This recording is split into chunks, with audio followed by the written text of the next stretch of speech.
So what's up mga kailab, and good day sa lahat. Ayan, samahan niyo akong gumawa ng kalan. Siyempre unang-unang ginawa ko mga kailab yun ay nag-grinder ako ng bakal na nakasukat ng kaldero para dun sa magiging sahig nung kalan na aking agawin.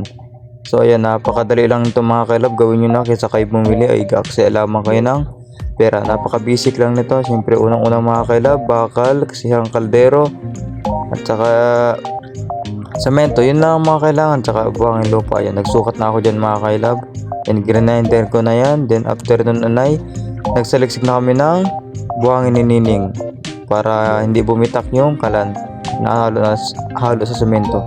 Then after magsaliksik ng lupa, yan, buhangin naman ang aming sinaliksik ng aking kapatid. Ako nagpatulong na para mabilis-bilis. Video binilisan ko na pala mga kailab. So mga kalabere po pala yung aking gamitin na mga gamit. Ito po yung kaldero sira. Tapos ito po ay lupa. Yan o. Hinigig ko po yan gamit ito. Yan net. Tapos rin mga kailab, sinigsig ko rin yan o. Para maging pino.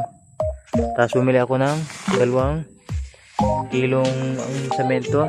Tapos ito mga kailab, 4 niyan. Bali, sa tangkal ang haba. Tapos itong sana saging. Then ito. Yan, simulan na natin ang paggawa ng kalan. So yan, let's go. Continue tayo mga kailab. Pag-anim, nagmix na po ako dyan ng semento mga kailab. Bali, ang pinagmix ko dyan mga kailab ay yung lupa, buhangin, tsaka semento. Bali, utay-utay lang ang pag-mix nyo mga kailab para matansya. Yun yung ilalagay nyo dun sa kaldero. Siyempre unang-una lalagyan nyo muna yung pawitan. And after yung malagay nyan, siyempre papantayin nyo sa sukat. Then after yung ilagay yun dun mga kailab, then ayan, nakita nyo naman naglagay na ako ng saging. Mga kailab, yung ipaplat sakto dun sa butas na yun, ilalagay nyo dun yun para yun ang magiging silbing gabay dun sa ilalagay na bakal. Ayan, ilalagay nyo ng bakal mga kailab after nyo malagyan nung na box.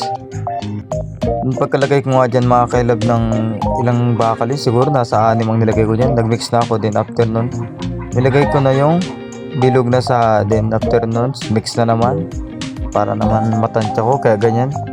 Bali ako inainit na dyan kaya nilahat ko na kasi ganun din naman. Bali pagkalagay nyo ng bakal mga kailab, ipatong nyo yung bilog na para dun sa magiging butas ng inyong kalan. Mga tusin mga kailab, kung gusto nyo itry, bali nilagay ko lahat ang step by step dyan sa paggawa para maging guide ninyo. Pero pasintabi po sa mga marunong nang gumawa, sabi nga na sa mga sanay nang gumawa. So kumbaga ito ay ginawa ko lang vlog, kumbaga binidyo ko lang upang maka-inspire dun sa mga kabataan na katulad ko na pwede nyo itry ito mga kailab para naman may idea kayo kung paano gumawa. Then hindi na kayo bumili kasi sayang naman kung kayo ay magastos pa, kaya nyo namang gawin. Sabi nga kung kaya nyo rin mga kailab, kaya itry nyo na. And then ayun na nga, tingnan nyo mga kailab. Pala sa part 3 ng mga kailab ay tapos na ako magbuhos ng semento dyan sa aking kaldero. Then naga-shape lang ako dyan, patungan ko ng kaldero. Bali ang ginawa ko dyan mga kailab ay bali 4 na patungan. Nasa inyo naman yung pwede naman 3, 4, 5. Then tips ko na po mga kailab sa mga nais gumawa ng kalan ay kailangan nyo ng maraming oras at pasensya at kailangan di kayo minipin.